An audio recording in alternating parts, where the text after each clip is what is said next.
Bien-aimés, dans le nom puissant de Jésus, nous parlons aujourd'hui de notre thème intitulé Le baptême de feu. Et de ce thème, le Saint-Esprit nous a donné 4 chapitres qui sont intitulés ici. Le premier, c'est quoi le baptême de feu? Le deuxième, comment se passe le baptême de feu? Le troisième, qui peut recevoir le baptême de feu? Et le quatrième, l'importance du baptême de feu. Ce sont là les 4 chapitres dont nous parlerons durant tout notre enseignement. Aujourd'hui, donc, nous allons parler du premier chapitre intitulé « C'est quoi le baptême de feu ?» Dans nos églises, souvent, nous parlons d'avoir le baptême de feu et d'avoir l'onction, d'être rempli du Saint-Esprit. Qu'est-ce que cela veut dire? Et souvent, d'autres recherchent le baptême de feu. Donc, bien-aimés, le baptême de feu est donc la manifestation de la puissance de Dieu sur les croyants. C'est ce même baptême qu'on appelle le baptême du Saint-Esprit ou encore être rempli du Saint-Esprit ou encore recevoir la manifestation de la puissance du Saint-Esprit.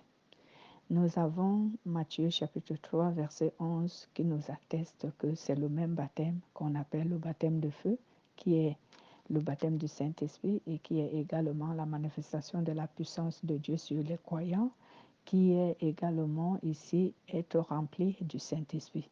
Il y a également Actes chapitre 2, versets 1 à 4 qui en parle. Lisons d'abord le livre de Matthieu.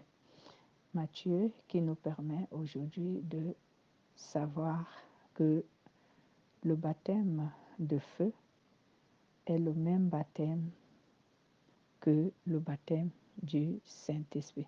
Parce que souvent, il y a confusion dans l'interprétation de ces 2 baptêmes, au point où certaines personnes ignorent que le baptême de feu est le même que le baptême du Saint-Esprit. Cela est le même que être rempli du Saint-Esprit. La Bible nous dit dans Matthieu 3, 11, je cite, « Moi, je vous baptise dans l'eau pour que vous changiez de vie, mais celui qui vient après moi vous baptise de l'Esprit Saint et de feu. Il est plus fort que moi, je ne suis pas digne d'enlever ses sandales. » Voilà ce que Matthieu nous atteste pour nous faire comprendre que le baptême de feu est également ce qu'on appelle le baptême du Saint-Esprit. Et c'est également la même expression qu'on utilise lorsqu'on dit « tu es rempli de l'Esprit Saint ». Lisons également Actes des Apôtres, chapitre 2, au verset 1 à 4, il est écrit « Quand le jour de la Pentecôte arriva, les croyants étaient réunis tous ensemble au même endroit. Tout à coup, un bruit vint du ciel comme si un vent violent se mettait à souffler, et il remplit toute la maison où ils étaient.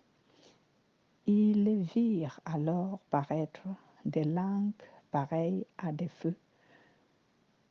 Elles se séparèrent et se posèrent une à une sur chacun d'eux. Ils furent tous remplis du Saint-Esprit et se mirent à parler en d'autres langues selon que l'Esprit leur donnait de s'exprimer. Voilà. Ici, nous avons donc ces références qui nous font comprendre que le baptême de feu n'est pas différent du baptême du Saint-Esprit. Cela n'est pas différent de l'expression être rempli du Saint-Esprit. Cela n'est pas différent de l'expression recevoir ou la manifestation de l'onction de Dieu. C'est le même baptême, mais avec plusieurs appellations. Ce que nous devons savoir, c'est que lorsque Dieu manifeste sa puissance, il manifeste sa puissance de plusieurs manières. Et il a vraiment une grande spécificité de la manifestation de sa puissance. Et le feu dont nous parlons ici est l'un des symboles de la manifestation de la puissance de Dieu. Donc Dieu manifeste sa puissance, comme je disais, de plusieurs manières, soit à travers le feu, soit à travers la lumière, soit à travers le vent, soit à travers beaucoup d'autres méthodes que je ne saurais vous dire ici parce que ce n'est pas notre enseignement, mais ce que je voudrais que les croyants que nous sommes, et vous et moi, qu'on sache que lorsque Dieu manifeste sa puissance, il peut la manifester de différentes manières. Donc, ne soyons pas focalisés seulement sur une seule manière de la manifestation de la parole de Dieu. Dieu est un être diversifié. Il peut manifester sa puissance comme il le veut, comme il l'entend et de plusieurs façons. C'est pourquoi quelquefois les chrétiens ne comprennent pas lorsque un événement arrive, ils l'attribuent quelquefois au diable parce qu'ils ne savent pas comment Dieu manifeste vraiment sa puissance. Ce que je veux aujourd'hui, ou encore ce que le Saint-Esprit veut aujourd'hui nous faire savoir, c'est que Dieu est diversifié et il manifeste sa puissance de différentes manières. Alors quand un événement arrive ou qui se produit, avant de regarder au diable, regardons d'abord à Dieu. Est-ce l'œuvre de Dieu ou l'œuvre de l'ennemi? Posons la question, sondons les Écritures, prions et Dieu va nous orienter si l'œuvre de cet événement est son œuvre ou que cela est de l'œuvre de l'ennemi. Donc, voici donc, comme je vous ai dit, le feu est donc l'une des manifestations de la puissance de Dieu sur les croyants. Et c'est ce que nous, on appelle ici le baptême du Saint-Esprit. C'est ce que nous appelons être rempli du Saint-Esprit. C'est ce que nous appelons tu es oncionné. Ou encore Dieu t'a manifesté son onction. C'est ce que nous appelons tu es baptisé de feu. Si vous lisez, par exemple, Actes chapitre 1, verset 4 à 7 et le verset 8, cela nous montre que le baptême de feu est l'une des manifestations de la puissance du Saint-Esprit, de la puissance de Dieu. Si nous lisons Hébreux chapitre 12, verset 29, lui aussi nous atteste que notre Dieu est un feu dévorant. Cela veut dire que Dieu manifeste sa puissance quelquefois par le feu, ou par la lumière, ou par le vent, etc.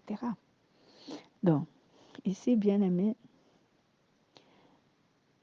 le baptême de feu, lorsqu'il manifeste sur le croyant, il manifeste vraiment aussi de manière différente. Nous voyons, si nous continuons la lecture sur Actes chapitre 2, nous allons nous rendre compte de comment les apôtres ont manifesté. Si je continue la lecture à partir du verset 5 jusqu'au verset 13, la Bible dit, à Jérusalem vivaient des Juifs pieux, venus de tous les pays du monde. Quand ce bruit se fut entendre, ils s'assemblèrent en foule. Ils étaient tous profondément surpris, car chacun d'eux entendait les croyants parler dans sa propre langue. Ils étaient remplis d'étonnement et d'admiration et disaient, ces gens qui parlent ne sont-ils pas tous galiléens? Comment se fait-il alors que chacun de nous les entend parler dans sa langue maternelle? Parmi nous, il y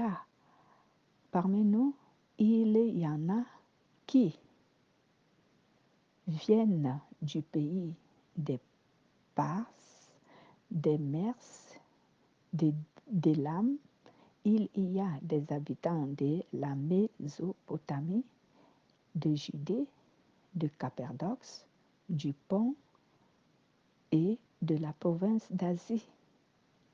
Parmi nous, il y a ceux qui viennent de Phrygie, de Pamphylie, d'Égypte et de la région de Cyrène en Libye. Il y en a qui sont venus de Rome, de Grèce, de l'Arabie. Certains sont nés juifs et d'autres sont convertis à la religion juive. Et pourtant, nous les entendons parler dans nos diverses langues des grandes œuvres de Dieu. Ils étaient tous remplis d'étonnement et ne savaient plus que penser. Ils se disaient les uns les autres, qu'est-ce que cela signifie?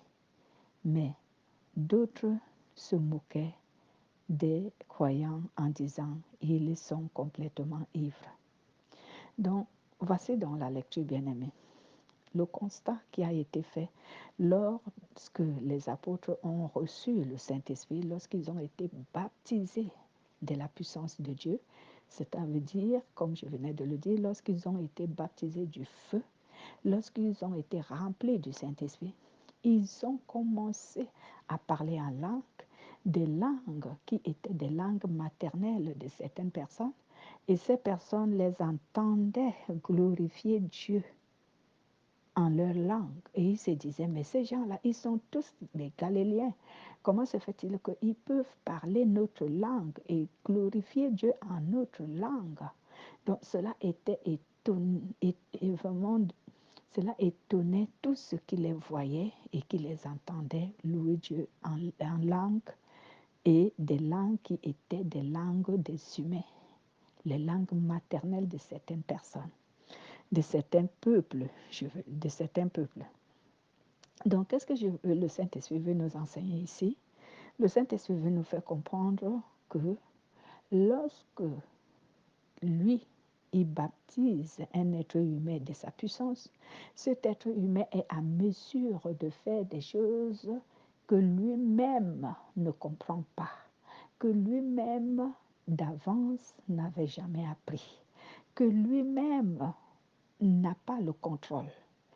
Donc, le Saint-Esprit, c'est lui qui se saisit de lui et il se met à l'utiliser de telle façon que vous pouvez donc voir, par exemple, lorsqu'un chrétien est rempli du Saint-Esprit, lorsqu'il est baptisé de feu, il peut se mettre à évangéliser alors qu'il n'a jamais appris à évangéliser. Il peut se mettre à prêcher alors qu'il n'a jamais appris à prêcher. Il peut se mettre à prophétiser des choses qu'il ne connaît pas, mais qui lui sont données par le Saint-Esprit. Il peut se mettre, et même il peut se mettre, ou il peut avoir des visions que lui-même n'a pas cherché à voir, mais c'est le Saint-Esprit qui manifeste tout cela en lui. Il peut même prier pour les malades sont guéris. Il peut ordonner et la chose s'accomplit. Ce n'est pas, parce que ce chrétien souvent n'est pas souvent il n'est pas au contrôle de lui-même. Celui qui le contrôle et qui l'utilise souvent lorsqu'il est rempli du Saint-Esprit, c'est le Saint-Esprit lui-même, c'est la puissance de Dieu. C'est pourquoi vous voyez cet exemple des apôtres que lorsqu'ils se sont mis à parler en langue, cela n'était pas leur contrôle à eux-mêmes. Ils étaient sous le contrôle du Saint-Esprit. Et c'est le Saint-Esprit qui les utilisait à parler de la sorte en langue. Et même quand ils se sont arrêtés, si tu demandais aux apôtres, à ce moment-là, répète-nous ce que vous avez dit, ce que vous avez entendu, les apôtres allaient vous dire que je ne me souviens plus et je ne peux même pas savoir parler cette langue maternelle de tel ou de tel peuple, parce que je ne l'ai pas appris. Ils vont même te dire que je ne sais pas parler cette langue, mais au moment où ils étaient saisis par le Saint-Esprit, ils ont parlé en langue et les langues de certains peuples. Donc c'est ça, être baptisé du feu ou être baptisé du Saint-Esprit ou être rempli du Saint-Esprit. Quand on est rempli du Saint-Esprit, on fait des choses qui dépassent notre entendement. On fait des choses que nous n'avons pas le contrôle sur ces choses. On peut même réaliser des choses qu'on n'a jamais appris à réaliser bien avant ce moment-là. C'est pourquoi être rempli du Saint-Esprit est une bénédiction, bien-aimée, pour les chrétiens. Et il faut que le Saint-Esprit soit en toi. Et c'est lui qui te remplit et manifeste la puissance en toi. Vous me demanderez, mais comment cela se fait-il? Vous allez le savoir lorsqu'on va apprendre notre deuxième chapitre ou encore les autres 3 chapitres qui nous restent. Vous saurez donc comment le Saint-Esprit peut manifester en une personne pour le remplir. Nous saurons tout cela. Mais pour l'instant, ce que nous devons savoir, c'est que le baptême de feu est un baptême qui veut dire que nous sommes remplis de la puissance de Dieu. Cela voudrait dire que Dieu nous a remplis de sa puissance et elle est en train de manifester en nous. Et vous verrez comment cela peut se manifester plus tard. Soyez bénis au nom de Jésus.